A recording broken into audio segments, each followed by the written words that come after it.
Bonjour, je suis Dr Smali, cardiologue au groupement hospitalier privé Ambroise Paré. J'ai le plaisir d'échanger pendant cette session avec le Dr Chloé Arbobitan, qui est cardiologue à l'hôpital européen de Marseille. Et cette fois-ci, on va discuter de la dysfonction VG au traitement anticancéreux, qui est une problématique assez fréquemment consultée par nous cardiologues. Je vais commencer par la première question.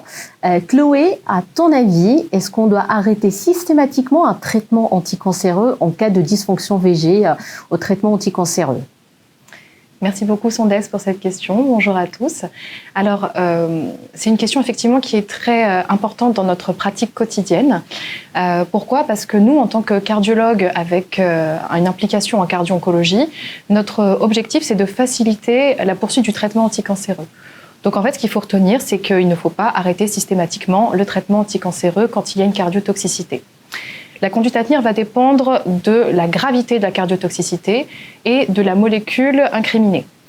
Donc, on distingue en pratique deux types de cardiotoxicité, deux stades de gravité, la cardiotoxicité symptomatique et la cardiotoxicité asymptomatique.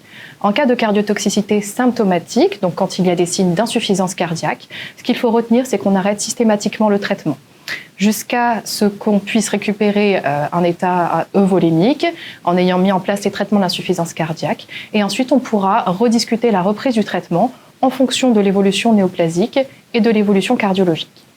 Ensuite, en cas de cardiotoxicité asymptomatique, ce qu'on retient, c'est que ça dépend d'abord de la molécule incriminée.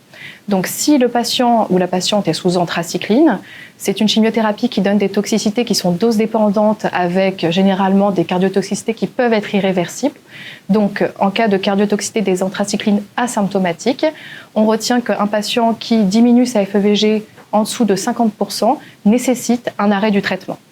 En revanche, chez les patients qui n'ont pas d'anthracycline, dans ce cas-là, on peut tolérer une altération de la FEVG jusqu'à 40%.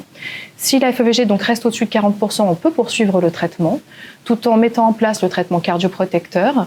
Et ensuite, on réévalue la suite de la prise en charge et on voit si on peut continuer ou pas. Donc, on continue une surveillance rapprochée. Et en cas de cardiotoxicité avec une FEVG altérée en dessous de 40%, dans ce cas-là, il faudra par contre suspendre le traitement, mettre en place le traitement de l'insuffisance cardiaque et rediscuter la reprise du traitement en fonction de l'évolution. Donc le message à retenir finalement, c'est qu'on est facilitateur dans la prise en charge et que dans la plupart des cas, ce n'est pas des dysfonctions VG sévères avec des signes d'insuffisance cardiaque très importants.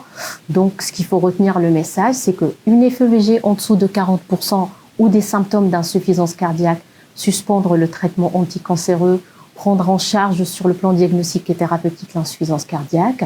Dans les autres situations où on n'a pas ou peu de symptômes avec une FEVG qui reste supérieure à 40%, on a toujours la marge de manœuvre pour mettre en place les traitements et surveiller les patients de façon rapprochée. Très bien.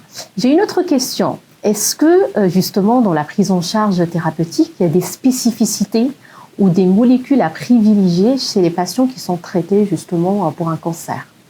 Alors, ce qu'il faut retenir, selon les recommandations, c'est qu'à partir du moment où on a des signes d'insuffisance cardiaque avec une altération de la FEVG en dessous de 50%, les traitements restent les mêmes que ceux de l'insuffisance cardiaque, donc les recommandations standards de la Société européenne de cardiologie. En revanche, quand on a une cardiotoxicité asymptomatique avec une FEVG qui reste supérieure à 50%, donc préservée, dans ce cas-là, on peut être amené à mettre en place un traitement cardioprotecteur. Ça peut être donc des IEC ou des bêta-bloquants généralement.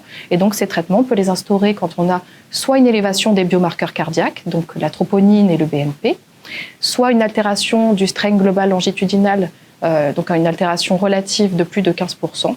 Et dans ce cas-là, effectivement, il faut mettre en place ces traitements. D'accord. Bon, merci Chloé pour cette mise au point. J'espère que ça va être clair pour tout le monde. Et c'est la fin de la session.